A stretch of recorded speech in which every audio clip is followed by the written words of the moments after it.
Jail کی سلاخوں کے پیچھے بیٹھ کے حسین کی ماں سے میں نے سودا کیا تھا، بی بی سانسیں تو دے دے، تیری وکالت پہ خیانت میں نہیں کروں۔ اب جتنی ہیں یہ انہی کی ہیں، انہی کے نام پہ ہیں۔ مریم چھوٹی بطول، زہرا بڑی بطول۔ ہزاروں نے لاکھوں دفعہ آپ نے مباہلہ سنا، ہزاروں نے لاکھوں دفعہ سنا، میرے شیعہ قوم کے بچوں کو زبانی یاد۔ نجران کے عیسائی آئے، انہوں نے بلایا، خدا نے کہا یہ بیٹے لے کے آئیں، ہم بھی بیٹے لے کے آتے ہیں، یہ نساء لے کے ہم نساء لے کے آتے ہیں، اپنے نفس لے کے ہم نفس لے کے آتے ہیں۔ پھر یہاں پہ آگے تشریح اور توضیح میں کہا جاتا ہے کہ ادھر سے رسول خود گئے، امیر المومنین کو لے کے گئے، شہزادی کو لے کے گئے، حسنین کو لے کے گئے۔ یہی ہے، آپ میرے تھوڑی آپ نے میری امداد کرنی اور مجھے بول کے بتانا، یہی پڑھا جاتا ہے، یہی پانچ گئے، یہی پانچ سنائے جاتے ہیں۔ یہ بتایا جاتا ہے کہ ادھر سے یہ آئے، یہ نہیں بتایا جاتا کہ ادھر سے کون آیا تھا۔ یہ تو چلے گئے، ادھر سے کون آیا؟ کیونکہ عقیدہ تسلیم نہیں کرتا، میری عقل تسلیم نہیں کرتی کہ ادھر سے عیسائیوں کی عورتیں آئیں اور نبی مقابلے پہ سیدہ کو لے کے جائے۔ ذہن تسلیم نہیں کرتا کہ ادھر سے عیسائیوں کے پادری آئیں مقابلے پہ علی جائیں۔ اس کا مطلب ہے کہ ادھر والے بتا رہے ہیں کہ ادھر سے بھی کوئی چھوٹا نہیں آ رہا، ادھر سے بھی کوئی بڑا آ رہا ہے۔ اب ہم ادھر والے سنائیں گے تو ادھر والوں کی فضیلت کا پتہ چلے گا۔ گنگا الٹی بہنی شروع ہو گئی، ہم نے فضائل کا تعاقب نہیں کیا، ہمیں یہ پہلے دیکھنا ہے کہ ادھر سے کون آ رہا ہے۔ میں نے بڑا بغور تاریخ کا مطالعہ کیا۔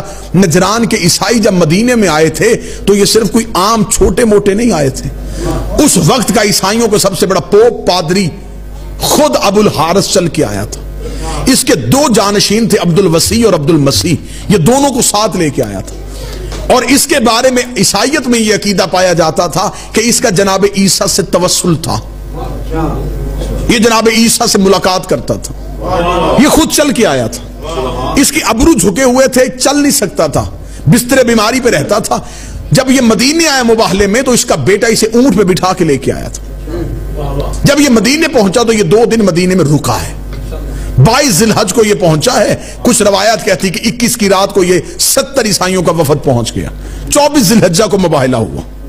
مجھے مباہلہ نہیں سنانا، مجھے یہاں پہ ایک حقیقت آپ کے سامنے عریاں کرنی، ایک راز آپ کے سامنے پنہاج جو ہے چھپا ہوا، جسے بار بار تاریخ میں چھپایا گیا، وہ واضح کرنا۔ جب یہ آیا تو جب یہ مدینے میں بیٹھ کے رسول کے ساتھ انہوں نے اپنی بحث شروع کی۔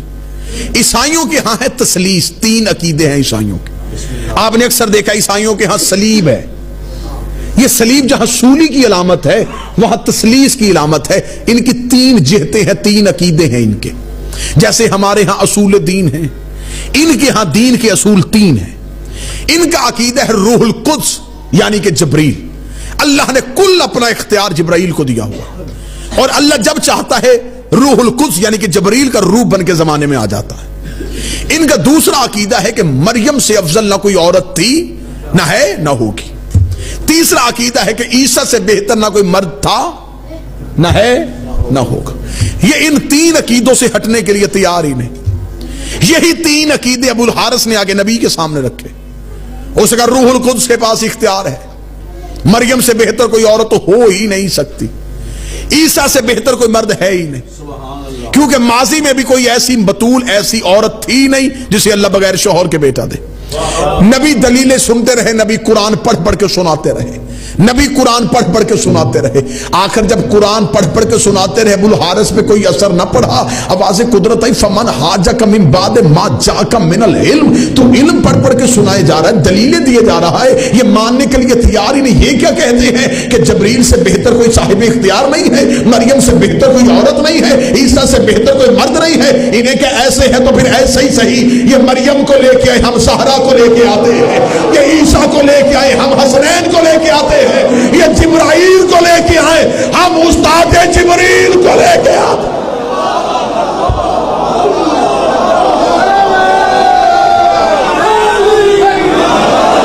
انہیں کو ایسے ہے تو پھر ایسے سے آؤ، پھر تم انہیں لے کے۔ نبی نے انہیں کہا اگر دلیلیں ماننے کے لیے تیار نہیں پھر بلاؤ عیسیٰ۔